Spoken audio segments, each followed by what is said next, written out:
এ পর্যন্ত পৃথিবীর বুকে যতগুলো মহাপুরুষ তথা মহামানব এসেছেন, এরকম করে কেউ কিন্তু বলেনি লেখাপড়া করো।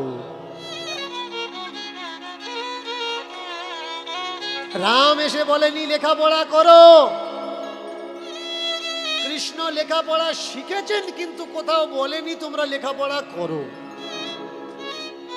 অবতার বরাহ, কুর্ম, মৎস্য, রাম, পরশুরাম, যত অবতার আছে কেউ কিন্তু তার ভক্তদের, তার প্রজাদের বলেনি লেখাপড়া করো, লেখাপড়া শেখো, সবাই সমান। শুধু কিছু মানুষ, আর কিছু মানুষের ভিতরেই এক মানুষ। তার জন্যই আজকের আমরা এক জায়গায় হয়েছি। যদি আপনি মনে করেন মতুয়া একটা ধর্ম, আবার বলছি শুনুন, তাহলে কিন্তু মাথার চুল বড় করে সারা জীবন মাতান দিতেই থাকবেন।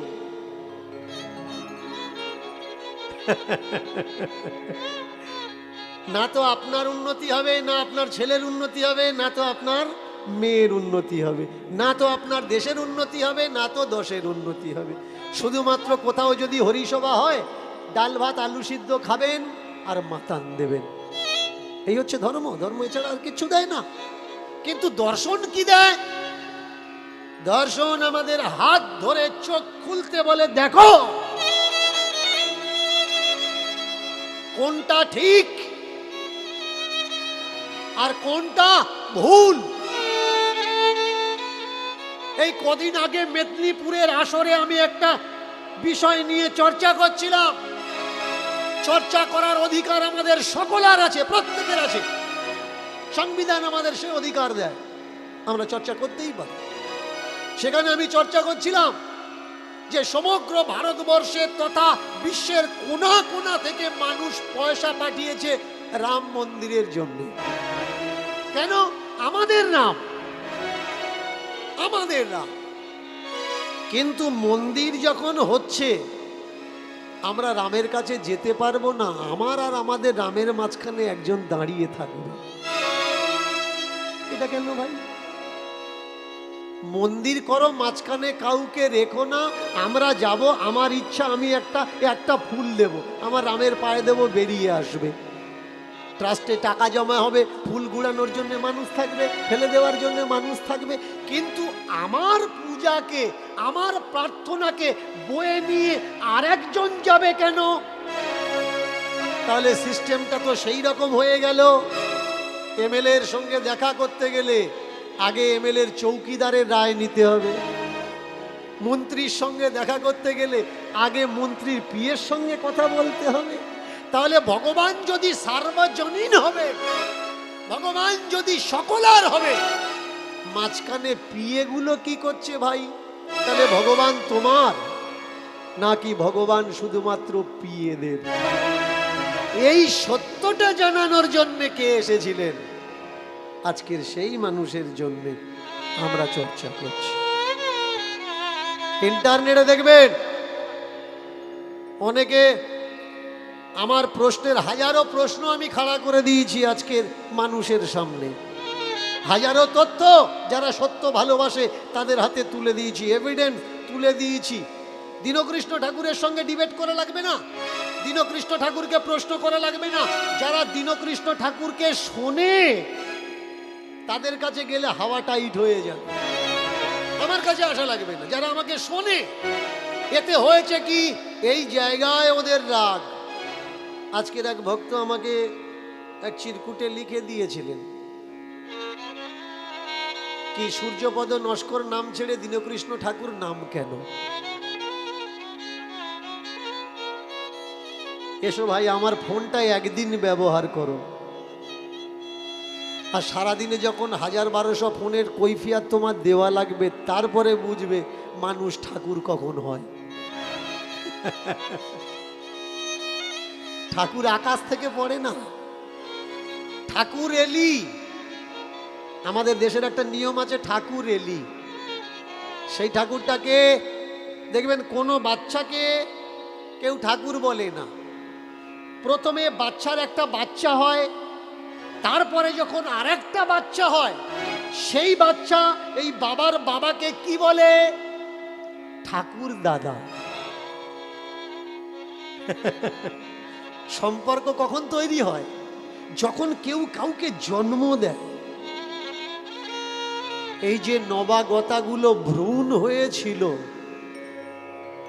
সূর্যপদ নস্কর জন্ম দিয়েছে, তৈরি করে দিয়েছে। তার জন্যে ভ্রূণ থেকে ভ্রূণ, ভ্রূণ থেকে ভুল নয়, ভ্রূণ থেকে জ্ঞান। এখন প্রশ্ন এটা নয় কার বাড়ি কোথায়, কে খায় কি, কার নাম কি, এসব কোনো মাইনে রাখে না। যদি মনে করো হ্যাঁ তুমি শাস্ত্রিক, উইথ ক্যামেরাতে, ভাই এভিডেন্স হিসাবে আমি বলছি, উইথ ক্যামেরাতে আমার সঙ্গে ডিবেটে বসো আর প্রমাণ করে দাও এই নীতি, এই আদর্শ সেদিন থেকে আজ পর্যন্ত যা চলে আসছে, জাতের নামে ভণ্ডামো, এসবগুলো সত্য না গাল গল্প, না গাঁজাখুরি, না মিথ্যে কথা। বসো না ভাই আমার সঙ্গে। আমি, অনেকে বলে লুকিয়ে লুকিয়ে প্রোগ্রাম করে, আমি লুকিয়ে লুকিয়ে প্রোগ্রাম করা মানুষ, আমি লুকিয়ে লুকিয়ে প্রোগ্রাম করা মানুষ নয়। আমি তোমার বাড়িতে এসে, তোমার গ্রামের মধ্যে, তোমার ঘরের ভিতরে ঢুকে কথা বলা মান। ভদ্রতার সততার পরিচয় সেইখানে, জ্ঞানের পরিচয় সেইখানে। যদি মনে করো কোনো সমস্যা আছে, meet to you, meet to you, দুই বাপ মিলে চর্চা করব কোনটা ঠিক কোনটা বেঠিক। কেন ভাই তুমি আমাকে গালাগালি করবে? কেন আমি তোমাকে দুটো কটু কথা, কুকথা বলবো? এটা তো জ্ঞানের পরিচয় নয়। জ্ঞান বাড়ে চর্চায়। একটা প্রবাদ আছে গ্রামে গ্রামে, কি না, পণ্ডিত ঘাটালে বিদ্যা পাবে, আর রাখাল ঘাটালে গালিগালাজ পাবে। এর জন্যে মহাপুরুষরা বলে গেছেন, দেখিতে পাইলে ছাই, উড়াইয়া দেখিও তাই, পাইলে পাইতে পারো অমূল্য রতন। তার মানে কি? দ্বন্দ্বতে জ্ঞান বাড়ে না। দ্বন্দ্বতে একজন আর একজনের পরিচিতিকে জাহির করতে চায়, তুমি আমার থেকে ছোট, আমি তোমার থেকে বড়। কিন্তু চর্চাতে কি হয়? জ্ঞান আদান প্রদান হয়। তাদের প্রত্যেককেই আমি ওয়েলকাম করলাম। যারা মনে করছেন চর্চা করবেন, অবশ্যই আমাকে কল করবেন। আমরা যে সময় আষাঢ় শ্রাবণ মাসের দিকে ফুরসাতে সময় পাই, আপনাকে ফোনের মাধ্যমে অবশ্যই সময় দেব, ইন্টারনেটের মাধ্যমে অবশ্যই সময় দেব। আসুন না, কয় বাপ্য মিলে চর্চা করি, আর প্রকৃত ধর্ম কোনটা সেটাকে বের করি। একজন মানুষ বলছেন সংসার ধর্ম বড় ধর্ম, নিজে দোকানদার হয়ে নিজে ব্যবসা করে জীবকে শেখাচ্ছেন যে মালা তিলক মাইনে রাখে না, জীবন দর্শন মাইনে রাখে, কর্ম মাইনে রাখে। তুমি কর্ম করো। আর অবতারবাদ কি শেখাচ্ছে? অবতারবাদ শেখাচ্ছে কর্ম করা লাগবে না, আমাকে ধরো।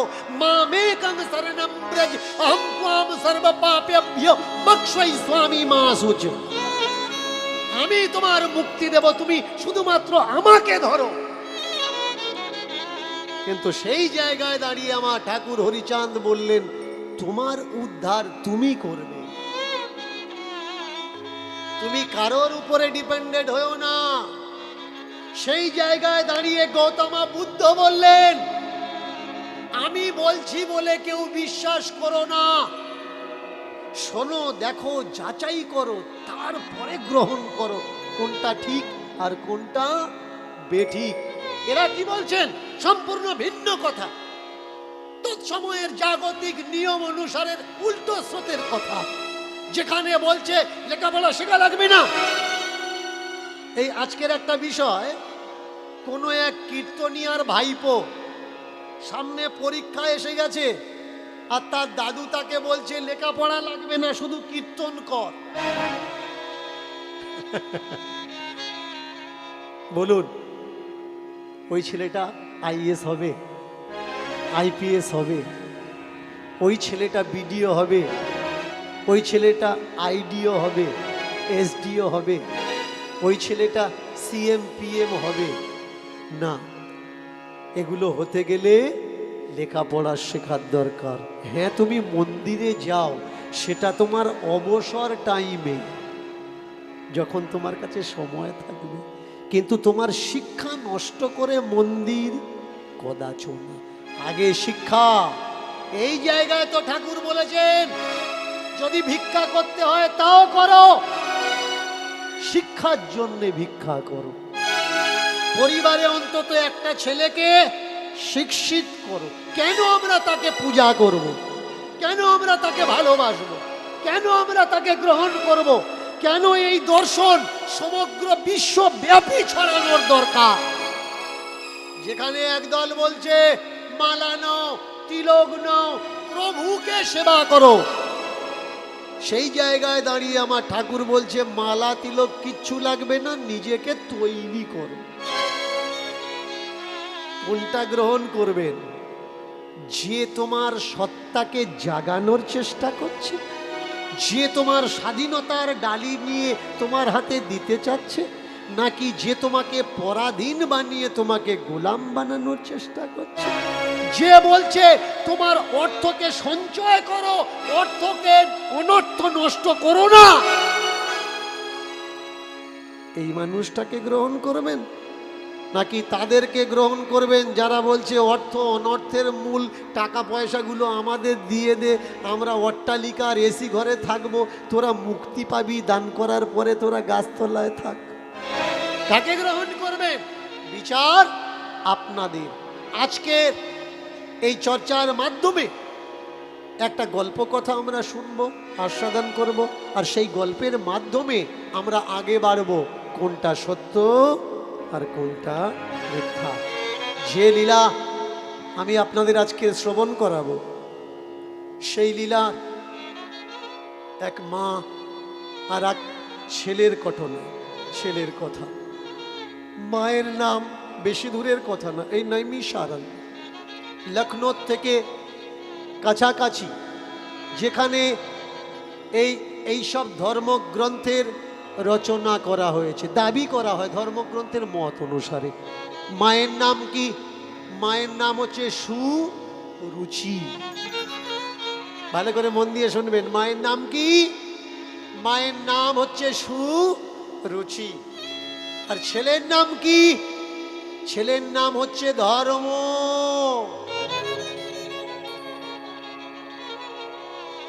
বাবা নেই, মা ছেলেকে খুব কষ্ট করে মানুষ করছে পরের দরজায় খেটে খুঁটে। মা তো সবসময় ছেলের কাছে থাকতে পারে না, কাজ করতে গেলে ছেলে বাড়িতে একা হয়ে যায়। ঠিক সেই সময় সঙ্গ তৈরি হয়, সৎসঙ্গে শিক্ষা লাভ হয়, আর অসৎসঙ্গে নিজের সত্তা বধ তৈরি হয়। এর জন্য লক্ষ্য রাখতে হবে কোন জায়গায়? ঠাকুর ঘরে নয়, ছেলের ফিউচার। ছেলে কার সঙ্গে মিশছে, কাদের সঙ্গে চলছে, কাদের সঙ্গে কথা বলছে, মেয়েদের আমার মেয়ে কার সঙ্গে চলছে, কার সঙ্গে কথা বলছে, কিরকম পরিবেশে ওটা শোনা করে, এদিকে টাইম দিতে হবে। তাহলে হবে কি? তোমার ফিউচারকে তুমি স্ট্যান্ড আপ করলে, তুমি স্ট্যান্ডার্ড বানালে। এর জন্য পরিবারের আগে লক্ষ্য দিতে হবে। কিন্তু ওই মা তৎকালীন সময়ে ছেলের প্রতি ওইভাবে লক্ষ্য দিতে পারতো না। খেতে বসিয়ে মা ছেলের মাথায় হাত দিয়ে বলতে, ওরে বাবা খেয়ে দে, বেঁচে থাক, আমি যতদিন বেঁচে আছি তোর দুঃখ কষ্ট হতে দেবো না। ছেলে মায়ের কাছে বলে উঠল, মা বন্ধুরা বলছিল পাশের গ্রামে নাকি ধর্মচর্চা হচ্ছে, যাব? ভালো করে মন দিয়ে শুনবে।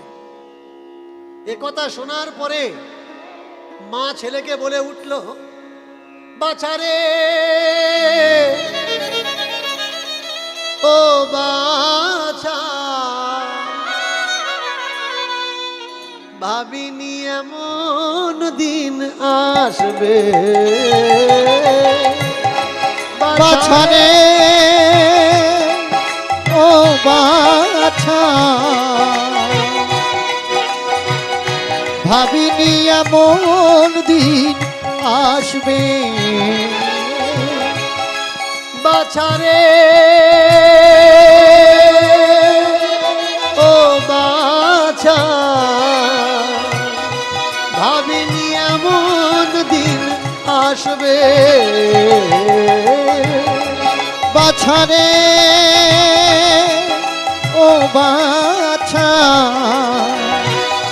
ভাবিনি এমন দিন আসবে আমার ছোট্ট ছেলেটা ধর্ম কথা শুনতে চলে যাবে আমার ছোট্ট ছেলেটা ধর্ম কথা শুনতে যাবে আমার ছোট্ট ছেলেটা ধর্ম কথা শুনতে যাবে বাছারে ও বাছা ভাবিনি এমন দিন আসবে এ বাছারে ও বাছা ভাবিনি এমন দিন আসবে বাছারে ও বাছা ভাবিনি এমন দিন আসবে ধর্মক্ষেত্র পবিত্র ক্ষেত্র সেখানে আমার ছেলে যাবে যাবে যাবে বাছারে ও বাছা ভাবিনি এমন দিন আসবে বাছারে ওরে বাছা ভাবিনি এমন দিন আসবে আরো কৃপা করুক প্রভুজি আরো করুণা করুক ঠাকুর শুনেছি নাকি যদি কোনো বংশে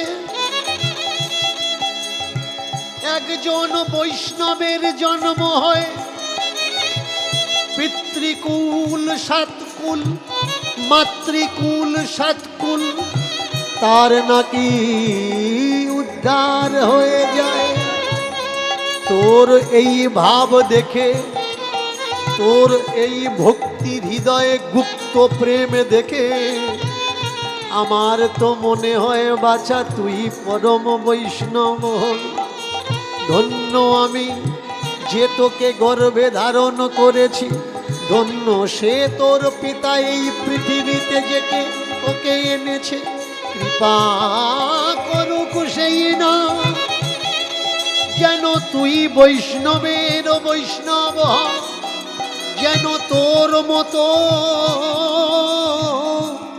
আরো লক্ষ লক্ষ সন্তান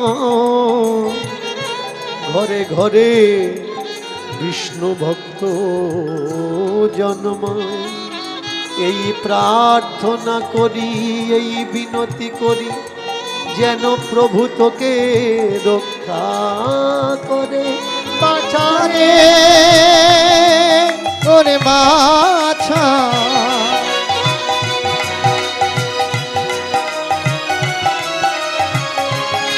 বাছারে ও বাছা ভাবিনি এমন দিন আসবে এ কথা শোনার পর মা নিজে হাতে ছেলেকে খাওয়াচ্ছে হ্যাঁ বাবা কেন যাবি না ধর্ম কর্ম পথে অবশ্যই বাচ্চাকে এগিয়ে দেওয়ার দরকার কিন্তু যে পথে বাচ্চা এগিয়ে যাচ্ছে আপনি তো আগে যাচাই করুন, বুঝুন সেটা ধর্মপথ না আপনার বাচ্চার জন্য সর্বনাশের পথ। পিছলা ভিডিওতে আমি আলোচনা করেছিলাম এই মতুয়া দর্শন বিস্তার হচ্ছে না কেন, প্রসার হচ্ছে না কেন? কারণ প্রসার করতে গেলে কিছু কলা, কিছু বিদ্যার দরকার।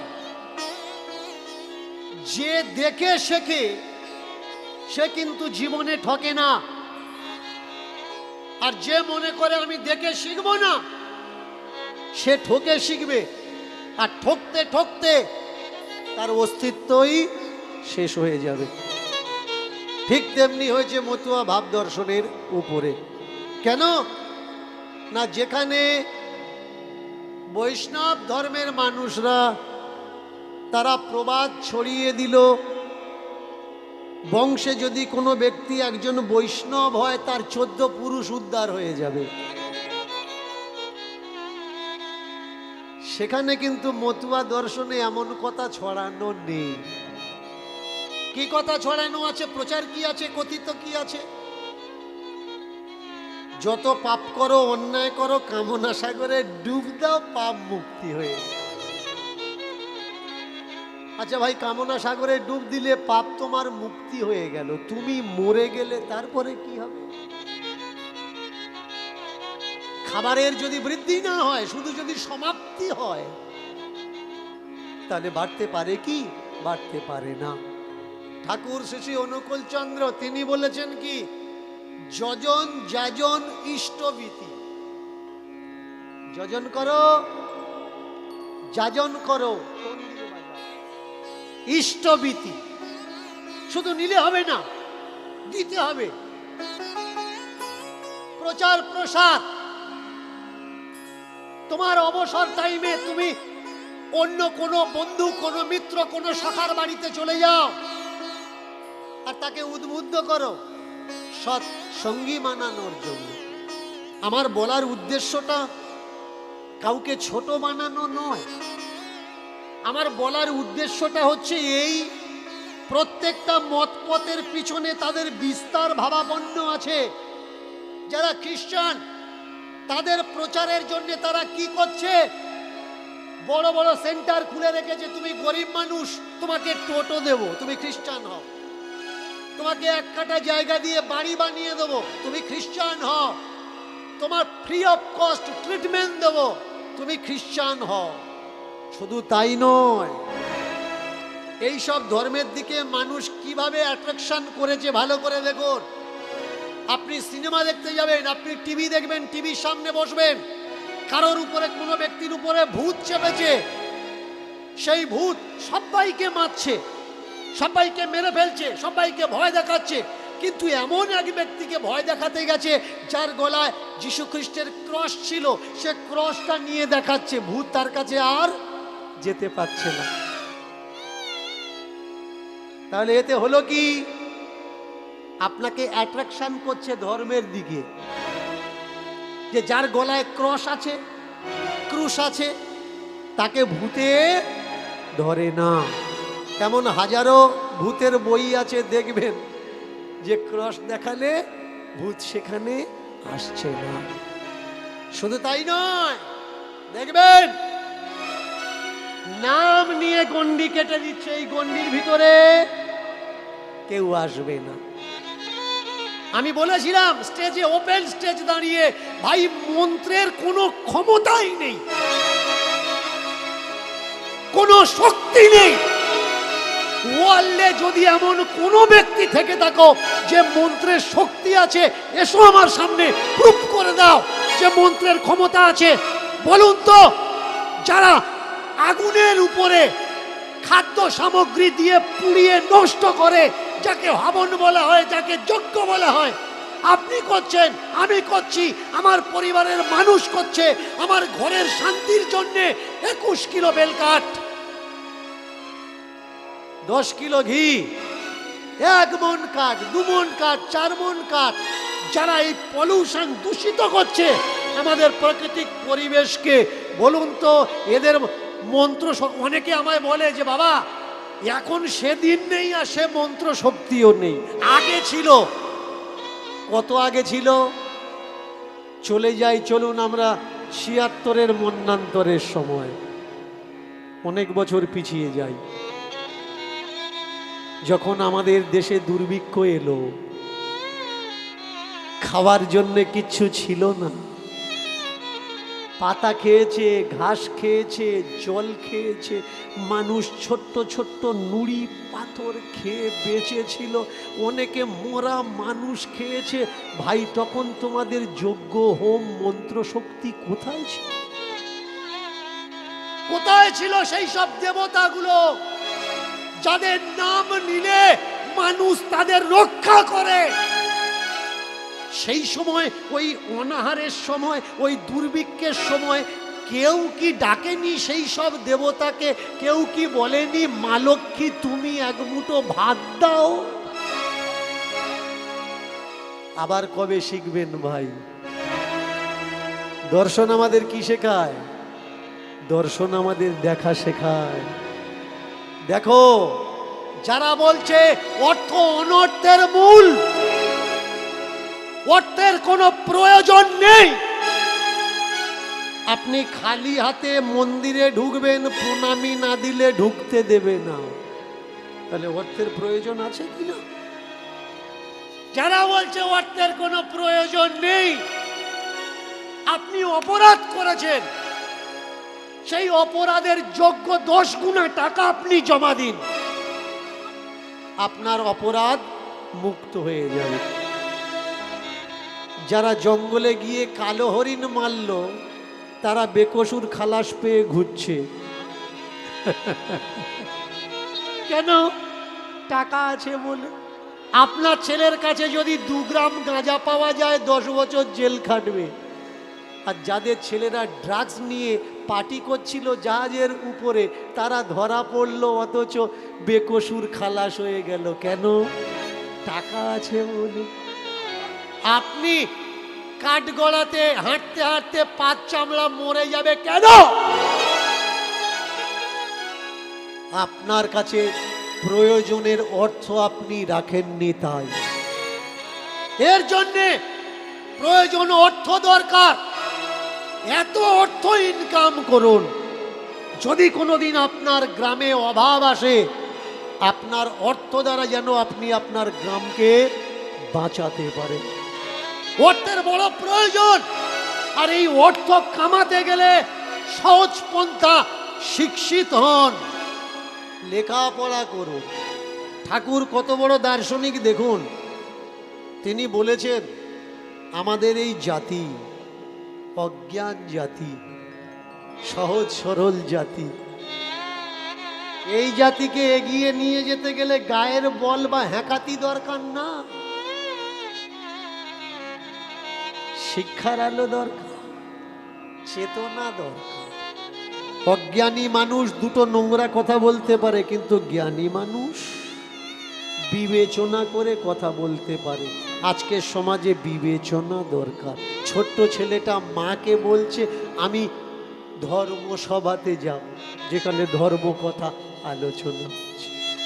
মা ভাবছে বোধহয় ধর্মসভায় গেলে আমার ছেলেটা মানুষের মতো মানুষ হবে, পিতৃকুল মাতৃকুল উদ্ধার করবে। অনেক জায়গায় কীর্তন হয়, পরীক্ষা, মাধ্যমিক, উচ্চ মাধ্যমিক, যারা পড়াশুনো করছে তারা তার মাকে বলছে ওমা এত সাউন্ড হচ্ছে, ডিস্টার্ব হচ্ছে, আমি পড়তে পারছি না, একটু গিয়ে বলো না আমাদের বাড়ির সামনের মাইকটা একটু কমিয়ে দিক। কমিটি থেকে বলছে পড়াশুনো করে কি করবি, কৃষ্ণ নাম শোন মুক্তি পাবি।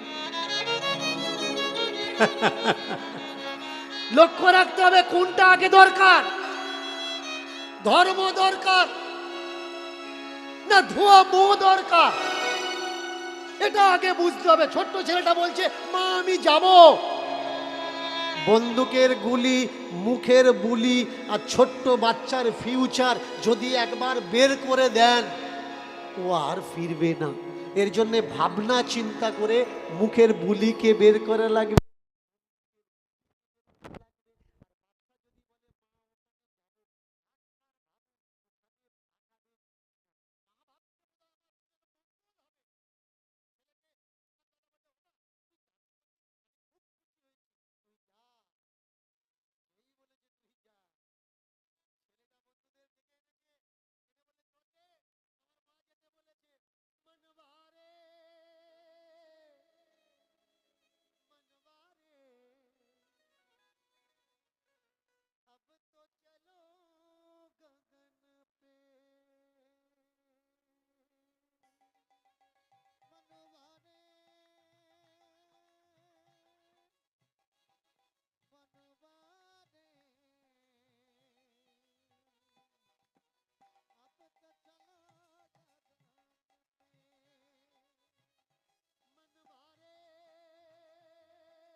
अब तो चलो गगन में।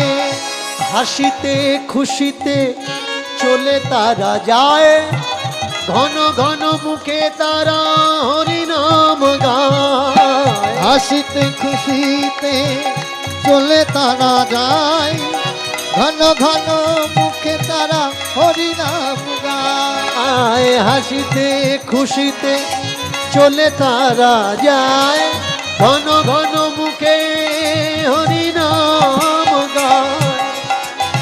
হাসিতে খুশিতে চলে তারা যায়, ঘন ঘন মুখে তারা হরিনাম গায়। মনবারে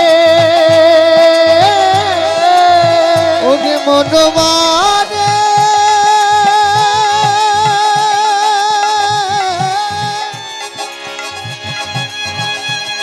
মনবারে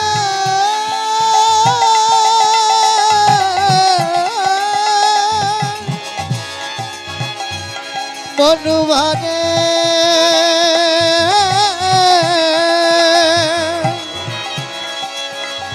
মনবারে अब तो चलो गगन में। मनवारे अब तो चलो गगन में। मनवारे अब तो चलो गगन में। प्रेम से हरि बोल हरि बोल। কি জোশ এত কম কেন? ঠান্ডার জন্য নাকি? দূর থেকে ছেলেটা আওয়াজ শুনতে পেয়েছে, জয়ধ্বনির আওয়াজ।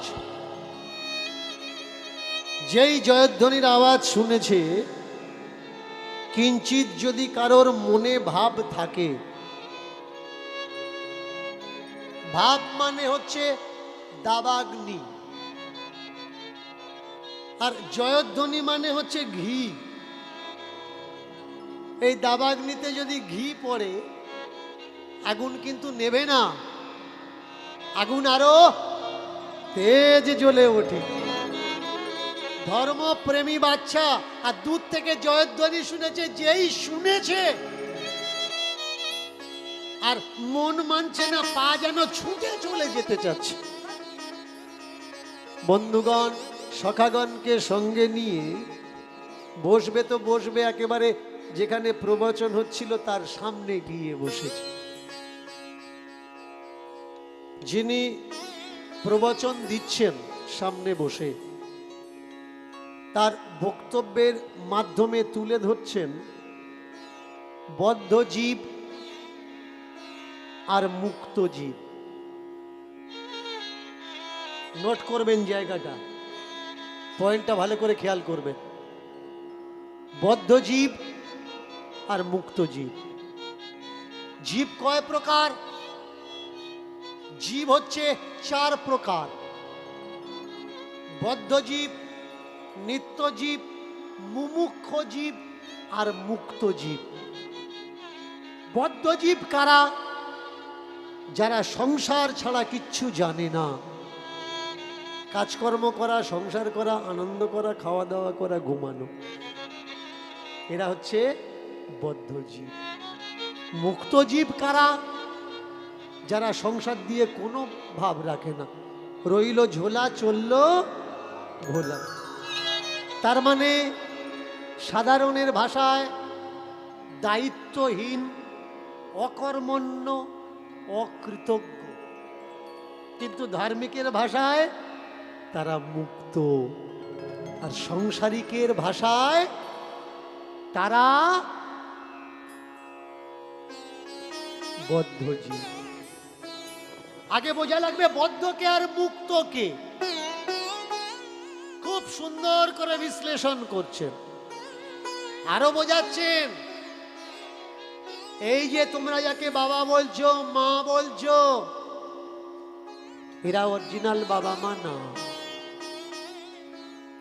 এ তো মায়ার বাবা মা। এ তোমাকে জন্ম দিয়েছে, এ তোমাকে জন্ম দেয়নি। বাবা মার প্রেম ও মিলনে কোন সময় তুমি এসে গেছো? ফিজুল কথা। তোমাকে ওরা আনেনি, তুমি এসে গেছো। তার জন্য এই বাবা মাকে বাবা মা বলে স্বীকার করা লাগবে না।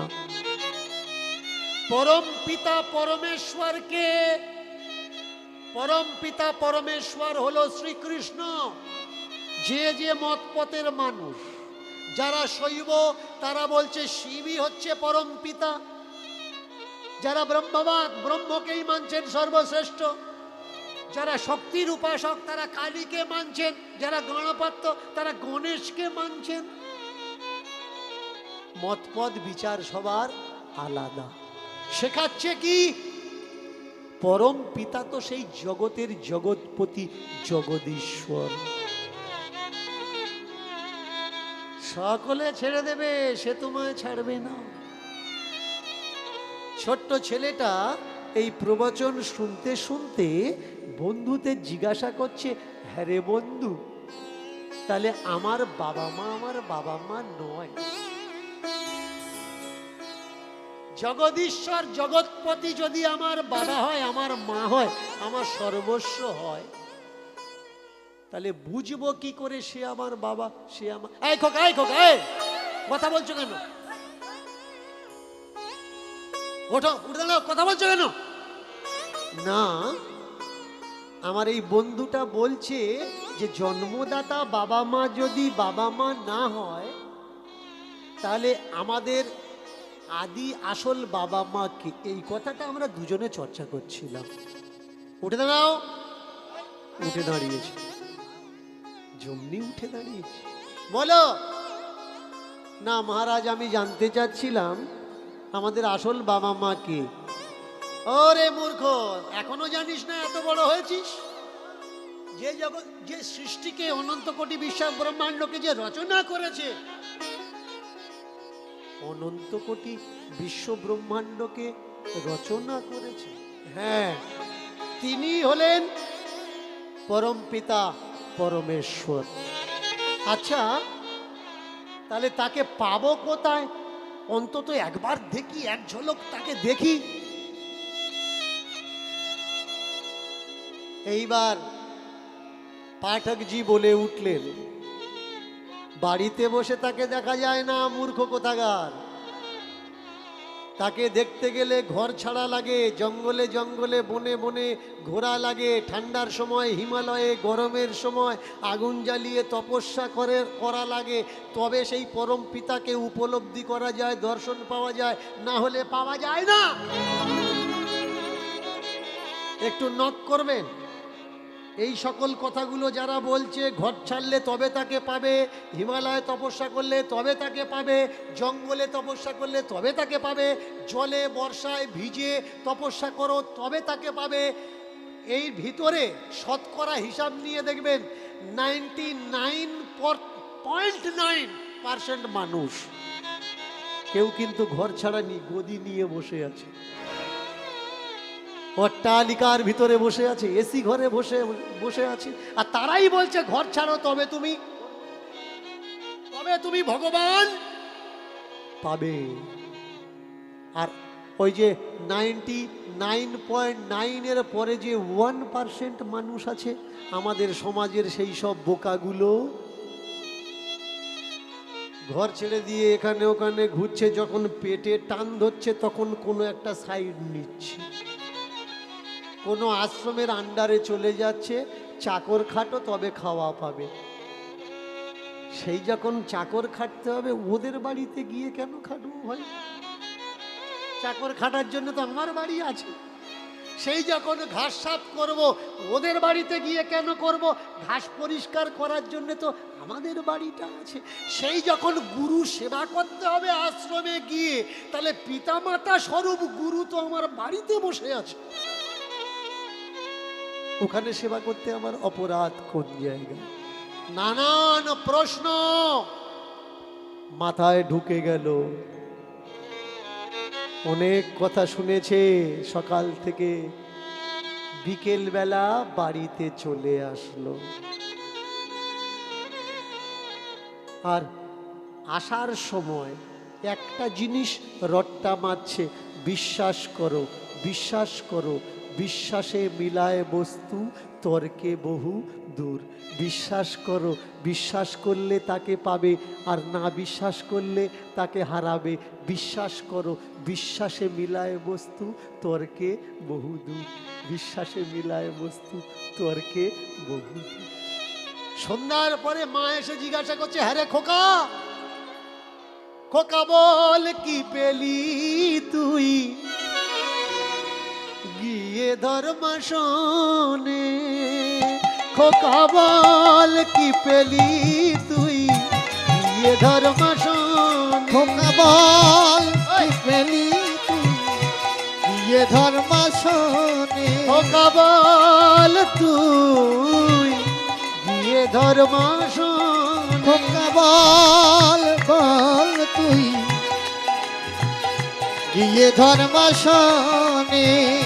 বিশ্বাসে মিলায় বস্তু, তর্কে বহুদূর। বিশ্বাসে মিলায় বস্তু, তর্কে বহুদূর। বিশ্বাসে মিলায় বস্তু, তর্কে বহুদূর। বিশ্বাসে মিলাই বস্তু, তর্কে বহুদূর।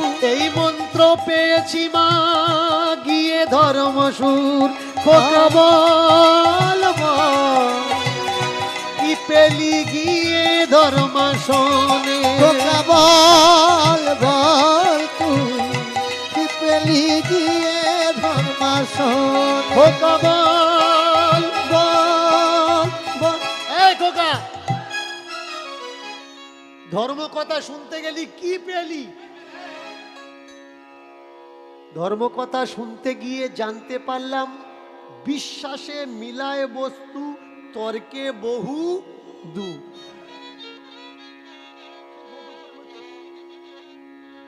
বিশ্বাসে মিলায় বস্তু, তর্কে বহু দূর। বিশ্বাস করো পাবে। আচ্ছা, কিছু কিছু প্রবাদ জায়গা মতো খাটে, কিন্তু সব জায়গায় খাটে না। যেমন গাড়ির নাট, গাড়ির টায়ার। বাইকের টায়ার বলেই যে সব বাইকে লাগবে তা না। বাইকের টায়ারের একটা নাম্বার থাকে, গাড়ির টায়ারের একটা নাম্বার থাকে। যার যে নাম্বার লাগে তাতে সেই নাম্বার লাগাতে হবে, তবে ফিটিং হবে। তা না হলে হয় ছোট হবে, না হলে বড় হবে।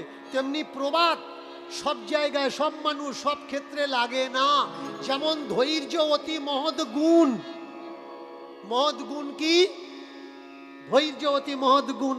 তাহলে ধৈর্য যদি অতি মহৎ গুণ হয়, মেনে চলো প্রচন্ড তোমার পেশাব পেয়েছে আর তুমি ধৈর্য ধরে বসে আছো, তাহলে কি হবে? যত ধৈর্য ধরবে অত প্যানময় হবে। এই জায়গায় কিন্তু ধৈর্য দিলে হবে না। মেনে চলুন, কেউ তোমাকে মারতে আসছে, ধৈর্য অতি মহৎ গুণ। বাচ্চা কটাকে চুপ করান। ধৈর্য অতি মহৎ গুণ। তুমি চুপচাপ দাঁড়িয়ে আছো, তাহলে কি হবে? তোমার নতুন জামা কাপড় ছিঁড়বে। আগে বুঝতে হবে ধৈর্য অতি মহৎ গুণ। তার মানে এই নয় কোনো ষাঁড়ে তাড়া করেছে তুমি রাস্তায় দাঁড়িয়ে থাকবে, কোনো ভয়সা তাড়া করেছে তুমি রাস্তায় দাঁড়িয়ে থাকবে। আগে বুঝতে হবে কোন ধৈর্যের কথা বলা হয়েছে। মেনে চলো, চাকরির জন্য ইন্টারভিউ দিতে গেছো, যোগ্য প্রার্থী তুমি পাওনি, ধৈর্য হারা হলে হবে না। আবার ইন্টারভিউ দাও, আবার ইন্টারভিউ দাও, আবার ধৈর্যর সহকারে ইন্টারভিউ দিতে দিতে দিতে দিতে একদিন চাকরি তোমার অনিবার্য হবে। একটা জমিতে ফসল ফলছে না, হাল ছেড়ে দিও না,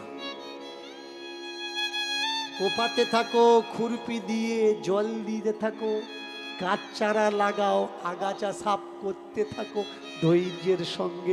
একদিন ওই নোনাতে সোনা ফলবে। এই প্রবাদ সব জায়গায় খাটে না।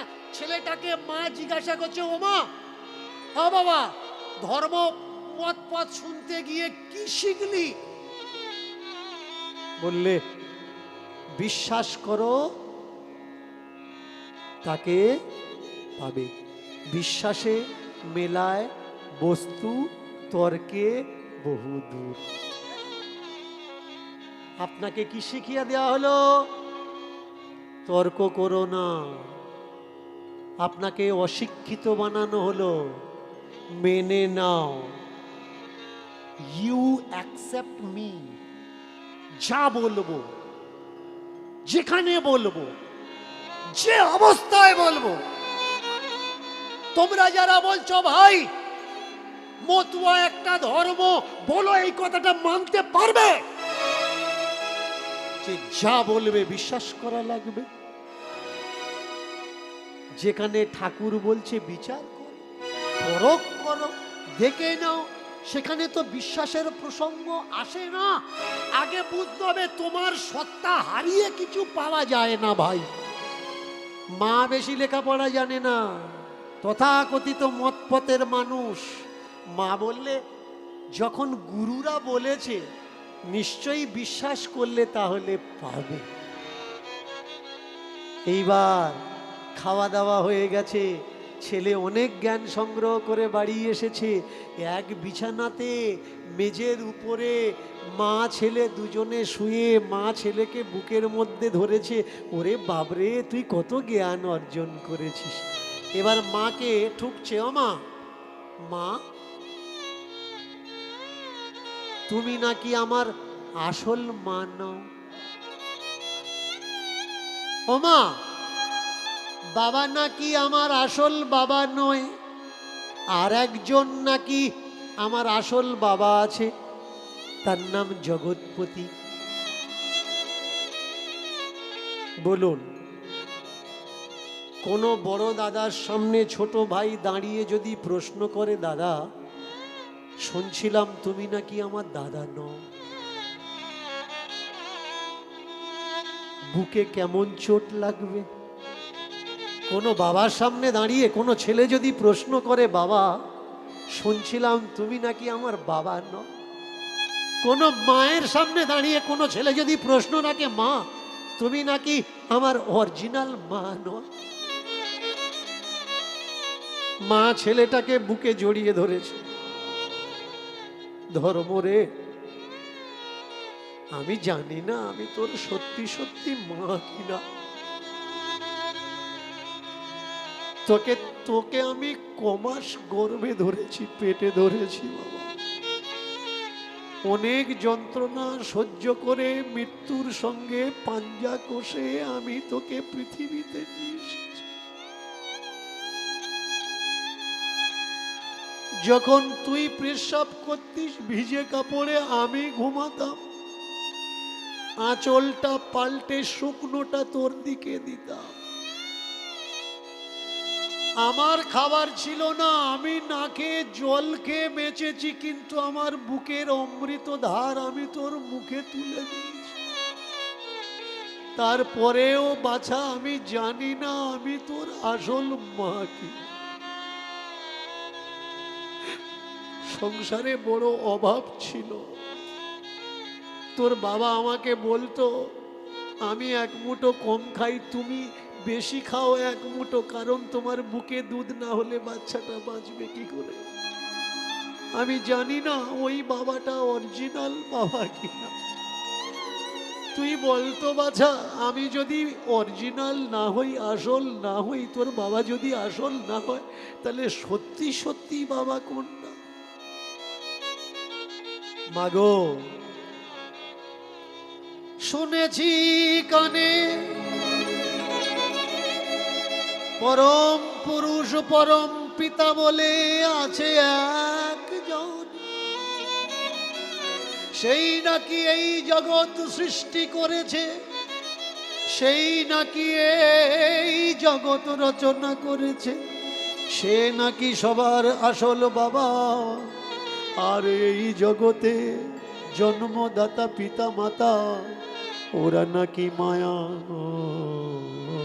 বাবা, ওরা নাকি মরে যাবে, থাকবে না, ওরা নাকি আবার আসবে, আবার আসবে। এই সম্পর্ককে মায়ার সম্পর্ক বলে।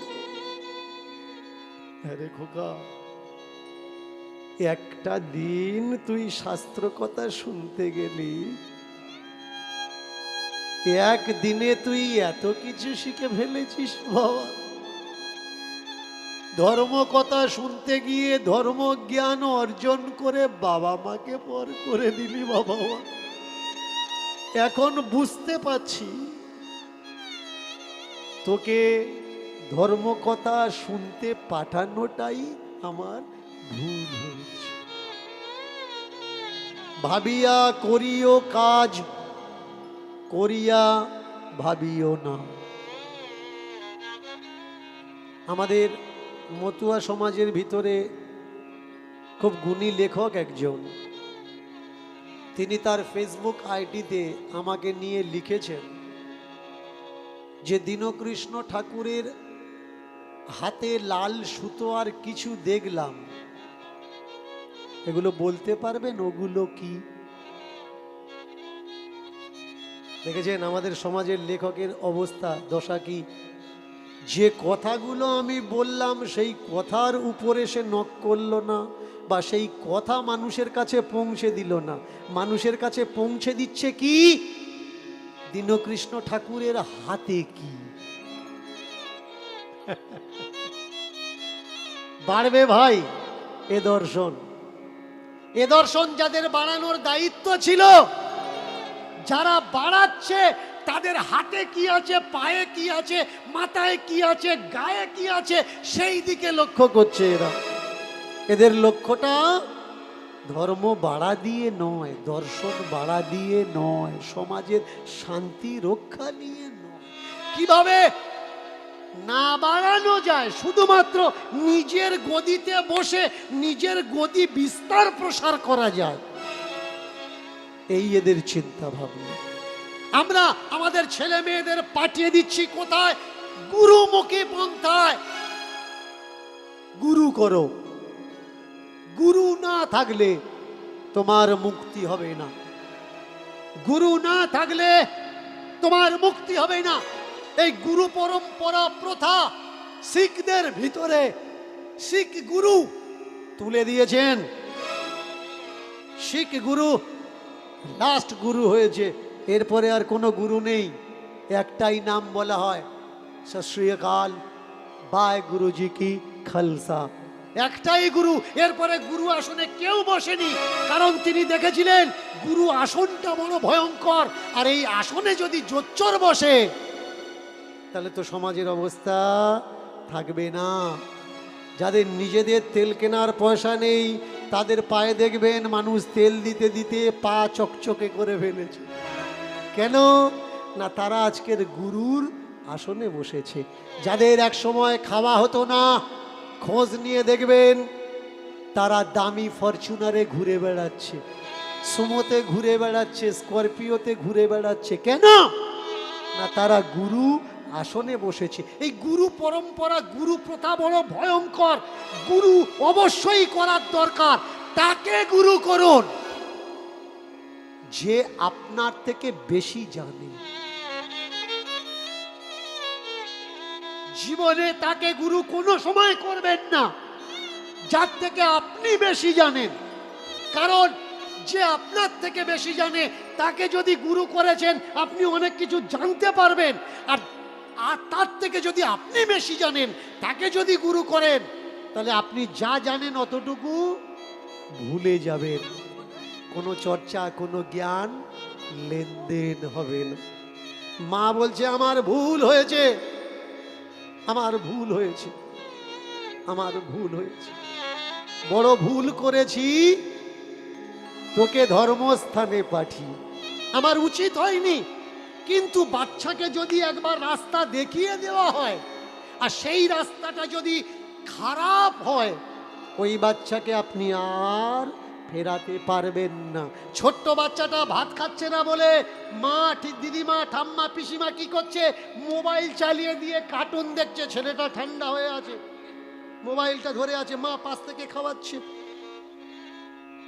ওর ভাত খাওয়ানোর ওই সিস্টেমটা আগামীতে গিয়ে ওর জীবনের কত বড় সর্বনাশ হবে। এই যে ভাত খাওয়ার জন্য ধরিয়ে দিলে ছোটবেলায়, বড় হলে আর ছাড়াতে পারবে তো? কোন টাইমে কি দিতে হয় এটা আগে জানতে হবে। কাঁদছে কাঁদুক, 10 মিনিট পরে খাবে, জরুরি এটা নাকি এক্ষুনি মোবাইলটা ধরে দিতে হবে? আজকের কাঁদছে, দুদিন পরে ওর কান্না বন্ধ হয়ে যাবে, ও প্রকৃতির নিয়ম অনুসারে চলবে, কিন্তু ওর কান্না থামাতে গিয়ে ওই যে মোবাইল, টাকা, জামা কাপড় ওর জেদের জন্য তুমি ওর হাতে তুলে দিলে, আগামী ডেটে ও বড় হবে, তোমার কান্না শুরু হবে। এর জন্য ভাই বোঝার দরকার কাকে কোন সময় কি দেওয়ার দরকার। ছেলেটা কাঁদছে, শুনলাম নাকি এই পৃথিবীতে আর একটা পিতামাতা আছে যে সকলার পিতামাতা। মা বলে উঠলে, আমি ভুল করেছি,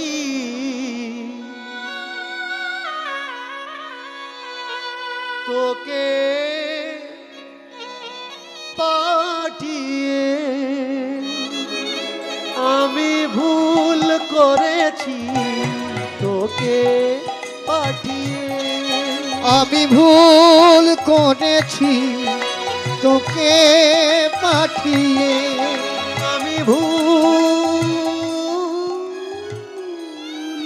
করেছি তোকে পাঠিয়ে, আমি ভুল করেছি তোকে পাঠিয়ে। শিখে এলি তুই এমন জ্ঞান, ভুলে গেলি বাপ মায়ের অবদান, ভুলে গেলি বা মায়ের অবদান, তুই শিখে এলি সব এমন জ্ঞান, ভুলে গেলি বাপ মায়ের অবদান, এখন তোর কি দেব ফেলে, আমি ভুল করেছি তোকে পাঠিয়ে, আমি ভুল করেছি, আমি ভুল করেছি, আমি ভুল করেছি, আমি ভুল।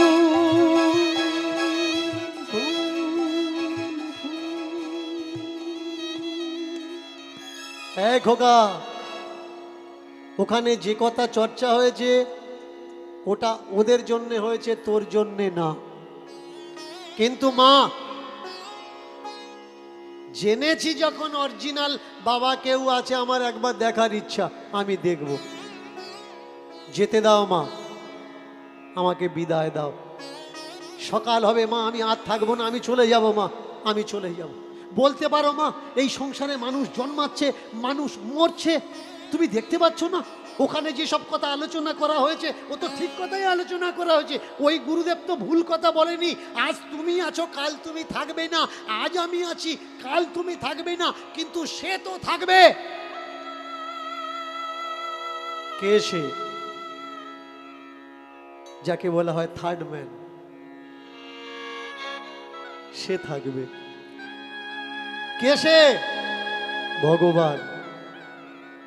বলতে পারিস বাবা, ভগবানের বাম্মার নাম কি?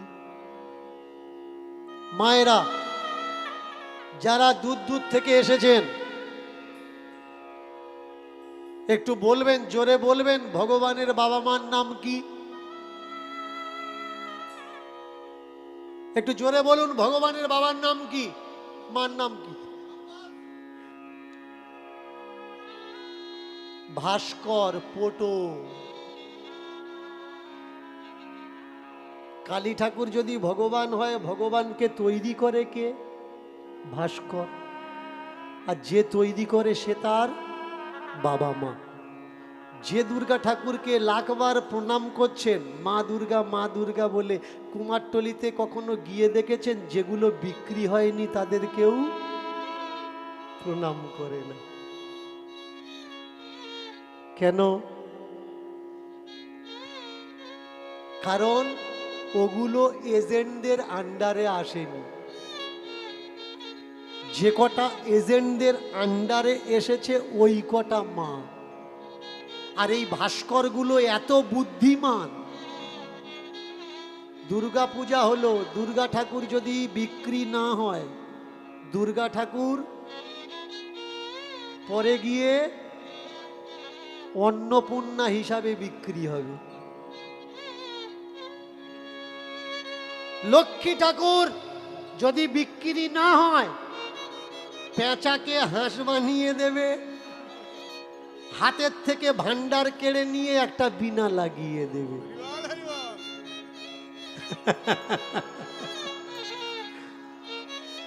কোন ভগবানের পিছনে ছুটছেন? যে ভগবানকে টাইমে টাইমে এরা চেঞ্জ করে দিচ্ছে।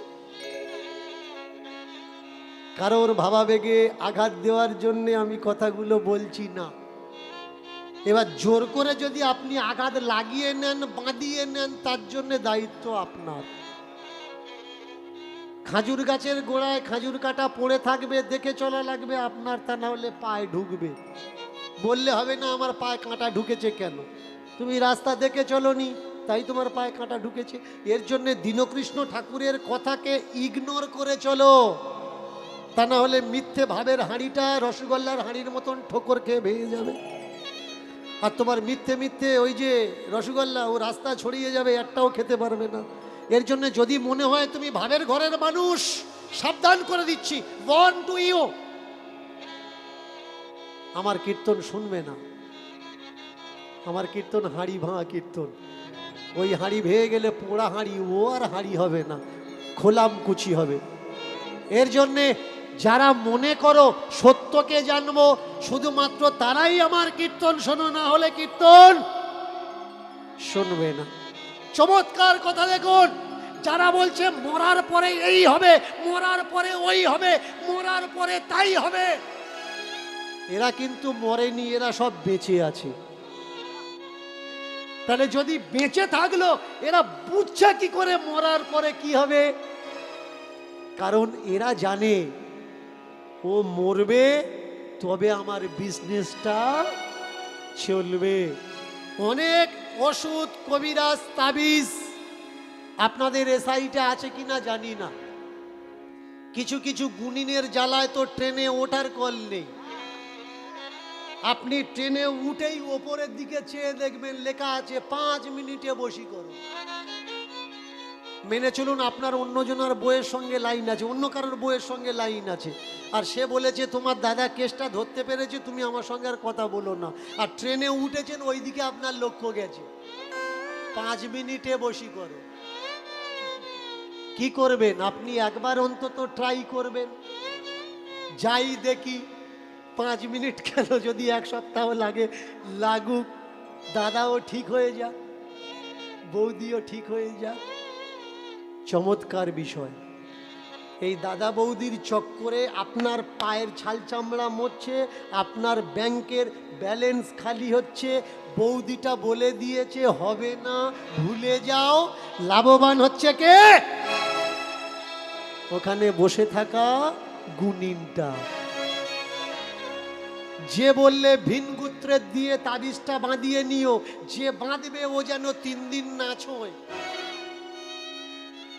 নিয়মগুলো দেখেছেন? তাবিজ যে বাঁধবে ও যেন 3 দিন না ছোঁয়। মেনে চলুন, আপনার কোনো অসুখ হয়েছে আর আপনি ডাক্তারখানায় গেছেন, কোনো ডাক্তার বলতে পারে যদি বাড়াবাড়ি হয় 1 সপ্তাহের ভিতরে আমার কাছে আসবে না,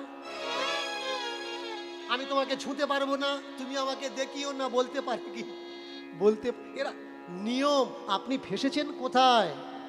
ফেসেছেন নিয়মে। আপনার ভগবান আপনি হাত দিতে পারবেন না।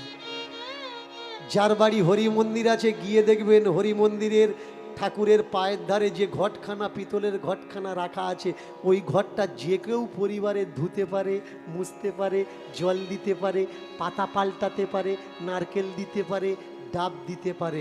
কিন্তু আপনার গ্রামের অন্য মন্দিরে চলে যাবেন, কোনো আশ্রমে চলে যাবেন, মন্দিরের ঘট ছোঁয়া তো দূরের কথা, মন্দিরে ঢোকার অধিকার আপনার নেই। কেন এই দর্শন বিশ্বময় ছড়ানোর দরকার? অনেকে আবার এই ভিডিও দেখার পরে কমেন্টে লিখবে, দেখেছেন আমরা বলেছিলাম দীনকৃষ্ণ ঠাকুর মতুয়া ধর্মের লোক। না ভাই, স্পষ্ট শুনে নাও, আমি কোনো ধর্মকে বিশ্বাস করি না,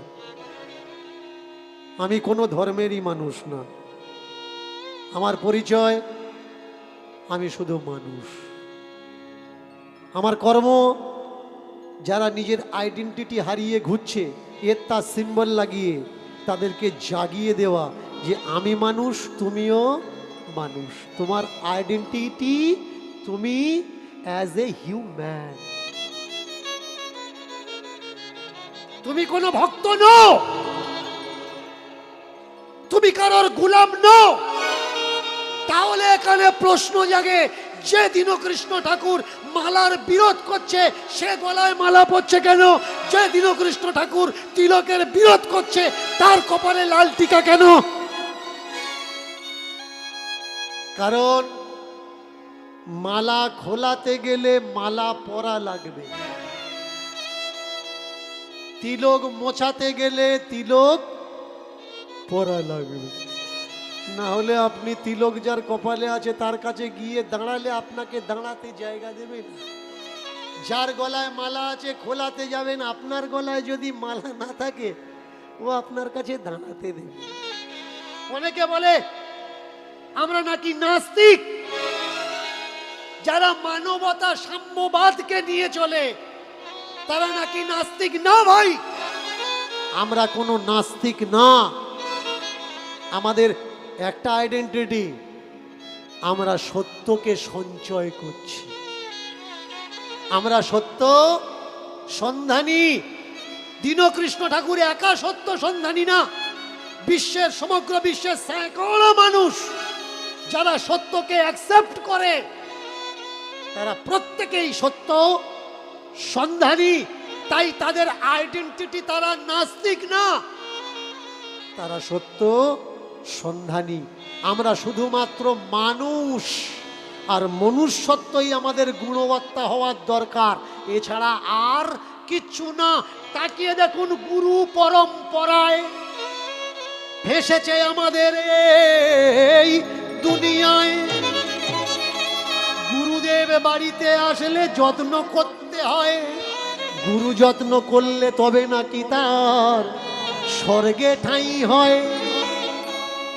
গুরু যত্ন করো, গুরু যত্ন করো তবে তোমার স্বর্গে ঠাঁই হবে। গুরু সেবা করো তবে তোমার স্বর্গে। বাবা মা ও ভাড়মে যাক, ও না ও বৃদ্ধাশ্রমে যাক, কিন্তু গুরুদেব যেন বাড়ির থেকে বিনা যত্নে না ফিরে যায়। ছেলেটা মাকে বলছে, মা জানার দরকার আছে, দরকার জানতে গেলে গুরুর প্রয়োজন আছে, এর জন্য আমাদের এগিয়ে যেতে হবে। বলতে পারো মা, এই যে আমরা মানুষ মরছি, মানুষ মরে কি করে?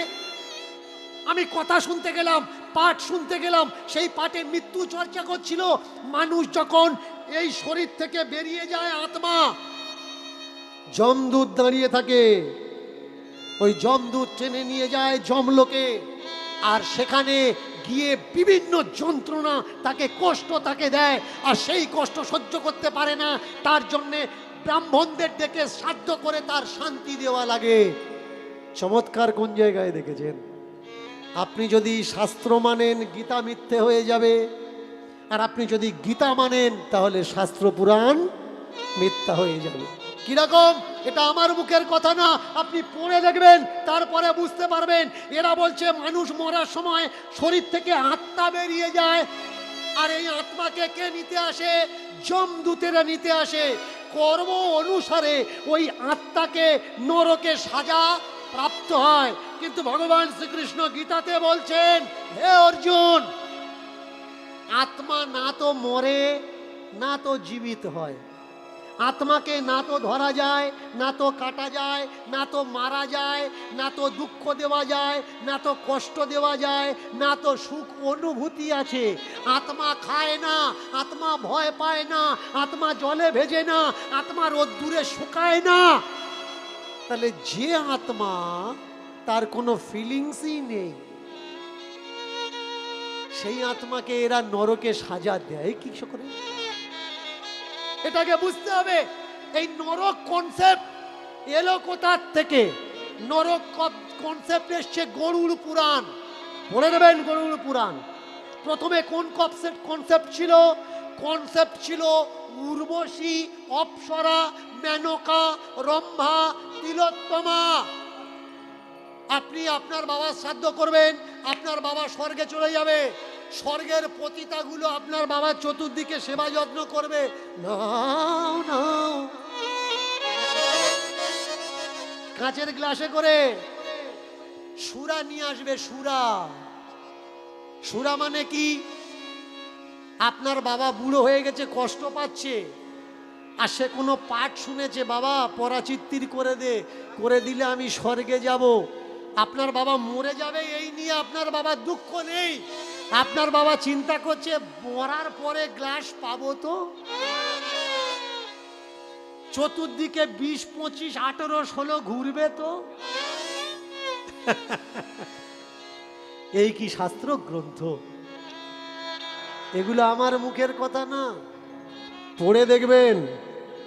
যে মহাভারতের কথা আমার এক ভাই আলোচনা করছিলেন, এই মহাভারতে অর্জুন যখন স্বর্গে গেছিলেন, স্বর্গে যাওয়ার পরে ইন্দ্রের যিনি পতিতা তিনি এসছিলেন অর্জুনের রূপ দেখে অর্জুনকে পাওয়ার জন্যে। জিজ্ঞাসা করলেন তুমি কে? বলে উঠলেন আমি ইন্দ্রের পতিতা। বললে ইন্দ্রের পতিতা যদি হও তাহলে ইন্দ্র আমার পিতা, তুমি তাহলে আমার মাতা। বললে এখানে বাপ মায়ের কোনো সম্পর্ক নেই, ছেলে মেয়ের কোনো সম্পর্ক নেই। আপনি পূজা পাঠ করে ধ্যান তপস্যা করে সেই স্বর্গে যেতে চাচ্ছেন যে স্বর্গে ছেলে মেয়ে বাপ মায়ের কোনো সম্পর্কই। কবে বুঝবে ভাই? Relation is religion. রিলেশন আছে তাই রিলিজন আছে। রিলেশন যদি না থাকতো রিলেশন থাকতো না। আগে বুঝতে হবে সম্পর্ক আছে তাই ধর্ম আছে, তাই মাজাব আছে, তাই জাতি আছে। যদি সম্পর্ক না থাকতো সেই দেশে মানুষ কখনো যেতে চাইবে না। যে দেশে মা ছেলেকে রেসপেক্ট করে না, ছেলে মাকে রেসপেক্ট করে। কবে বুঝবেন? এগুলো কি? এগুলো কথা, কথা গ্রন্থ। আর কথা গ্রন্থ মানে কি? কথা গ্রন্থ মানে গল্প গ্রন্থ, অনেক গল্প গ্রন্থ। এগুলো এসেছে কোত্থেকে? যাজক কথা। বৌদ্ধ দর্শনের যাজক কথার থেকে এর জন্ম হয়। ভালো করে মন দিয়ে শুনুন। এই রামায়ণ এর জন্ম কোথার থেকে হয়েছে? যাজক কথার থেকে। মহাভারত এর জন্ম কোথার থেকে হয়েছে? যাজক কথার থেকে।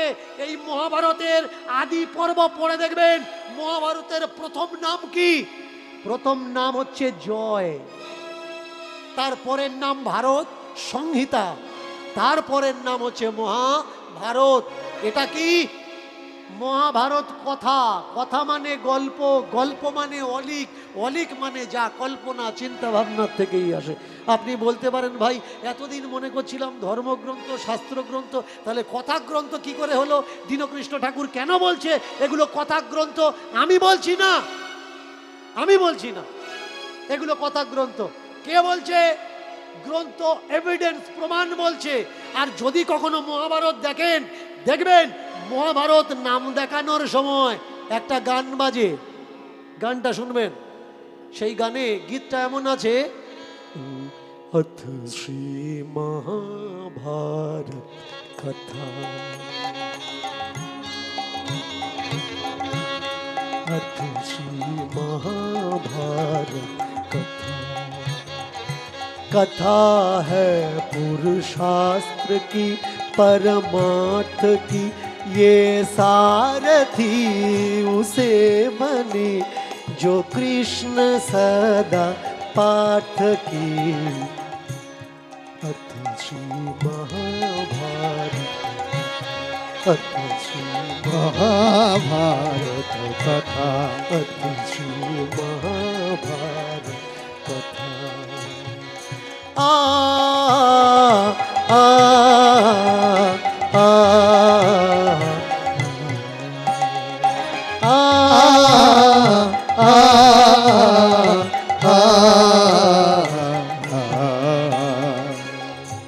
এটা কি কথা গ্রন্থ। পরিবেশকে পরিস্থিতিকে ঠিক করার জন্য এই কথা, এই অলিক, এই কল্পনা গ্রন্থগুলো লেখা হয়েছে। তাহলে যদি এগুলো কথা গ্রন্থ হলো, এগুলোর ভিতরে হিংসা আসলো কি করে? বৌদ্ধ দর্শনে হিংসার কথা লেখা নেই। গিয়ে দেখবেন, পড়ে দেখবেন সেই কথা গ্রন্থগুলো, যাজক গ্রন্থগুলো। এরপরে এসছে কি জৈন ধর্ম।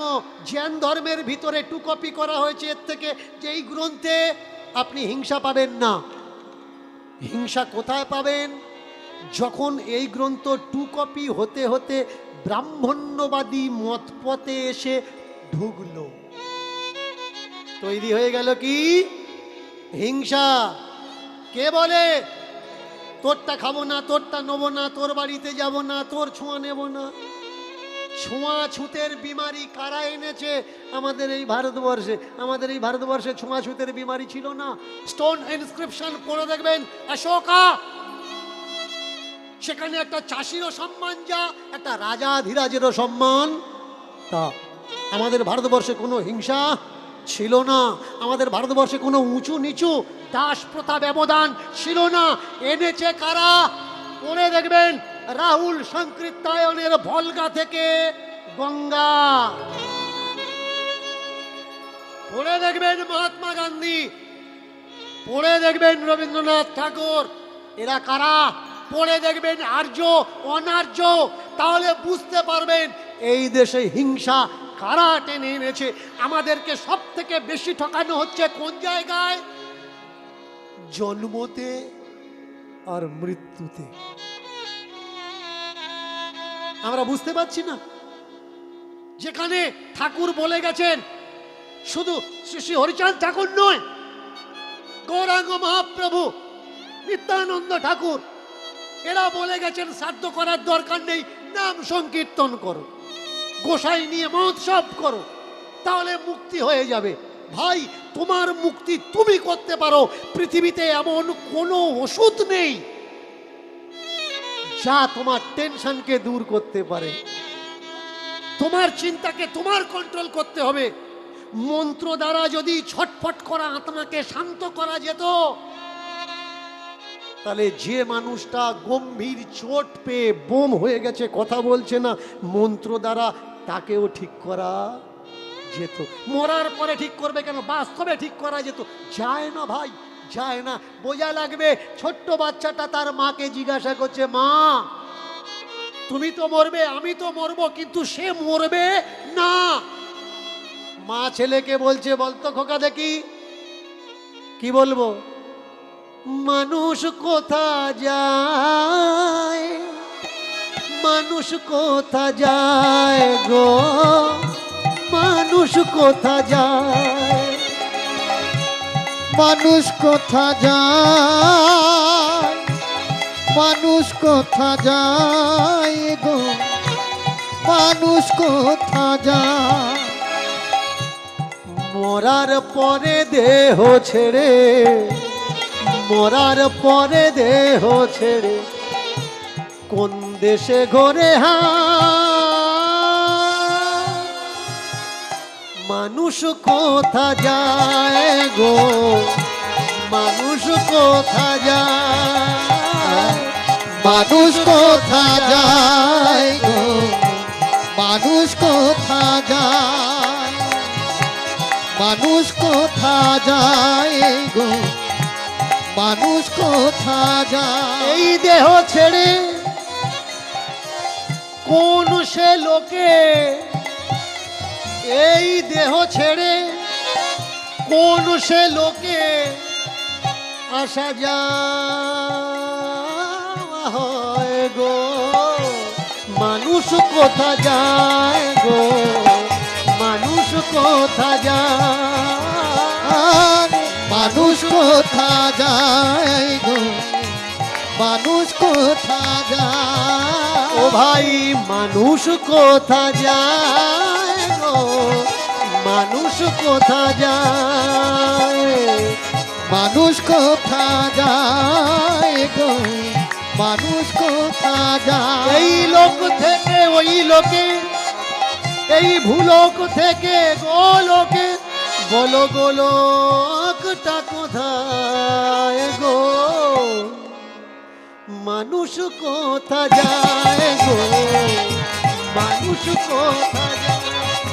আর মানুষ কোথা যায় গো, মানুষ কোথা যায়।